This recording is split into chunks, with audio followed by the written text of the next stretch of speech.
Seat number দেখলে বিক্রি করতেছি না, এটা মহিলারা আসবে, তারা টিকিট করবে এবং এখানে তারা স্ট্যান্ডিং যারা আছে মহিলারা টিকিট বিহীন যারা তারা এখানে বসতে পারবে।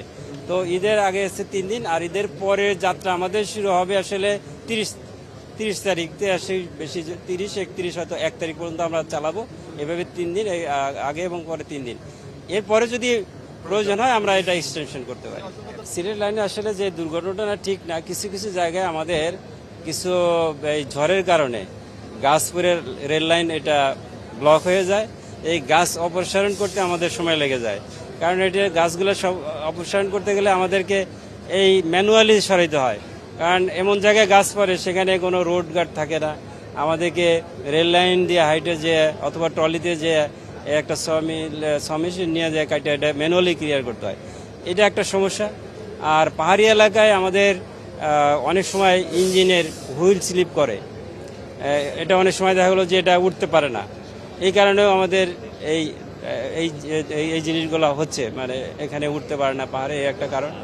আবার অনেক জায়গায় যে এখন ধান কাটার মৌসুম, অনেকে ধানের যে খড়টা এটা রেল লাইনের উপর দিয়ে রাখে, এতে করে হুইলের সাথে যে খড়গুলা এটা পেঁচে এটা ব্লক হয়ে যায়, আর চাকা মুভ করতে পারে না, এটাও অনেক সময় হয়ে যায়। এছাড়াও কিছু যে দুর্ঘটনা যেটা বলছেন সেটা আসলে এর চেয়ে বরং আদার্স যে সমস্ত সমস্যাটাই বেশি। আমাদের পরিকল্পনা আছে এটা ডাবল লাইনের ভবিষ্যতে। তবে বর্তমানে যে রেল লাইনটা আছে এটাকে আসলে একটু টেকসই করা দরকার, এটাকে আরো একটু মজবুত করা দরকার। অনেক জায়গায় পাহাড়িয়া জায়গাতে অনেক সময় এটা মাটির বৃষ্টির কারণে রেল লাইন অনেক সময় বসে যায়, এই সমস্ত জায়গাগুলো আমাদেরকে এটা ট্রিটমেন্ট করা দরকার। তো আমাদের পরিকল্পনা আছে যে এই লাইনটা আসলে অনেক সে ব্রিটিশ আমলে তৈরি, এটাকে আমরা পুনর্বাসন আমরা হাতে নিয়েছি, এটাকে ডুয়াল গেজে কনভার্সন করার আমরা পরিকল্পনা নিয়েছি। এটা এরপরে পরবর্তী ধাপে এটা প্রয়োজন হলে আমরা ডাবল লাইন করব। আমাদের 4টা কমিউটার ট্রেন, ঢাকা জয়দেবপুর, ঢাকা নারায়ণগঞ্জ, ঢাকা নরসিংদী, ঢাকা ব্রাহ্মণবাড়িয়া, আখাউড়া, এই 4টে রুটে আমাদের 4টা কমিউটার ট্রেন চলে। এটা আমরা আগে থেকে শুরু করছি, আরও 3 দিন আগে থেকে আমরা এটা শুরু করেছি।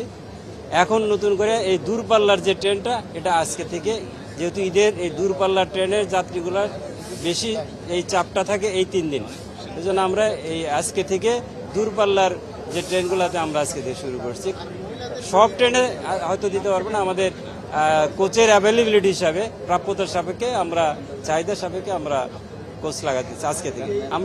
আমরা আরও চিটাং রুটেও একটা আমরা চিন্তা করছি যে, আর যদি সম্ভব হয় যে সমস্ত ট্রেনে বেশি চাপ থাকবে, যেমন জামালপুর লাইনেও আমাদের চাহিদা আছে, ওদিকে চাপ আছে। উত্তরবঙ্গের কিছু মিটার গেজ ট্রেনে আমাদের বেশি চাপ আছে, সেটাও আমরা পরিকল্পনা আছে। আমরা ইতিপূর্বে 4টা কমিউটার ট্রেনে আমরা মহিলাদের জন্য 4টা কোচ আমরা সংরক্ষিত রেখেছি।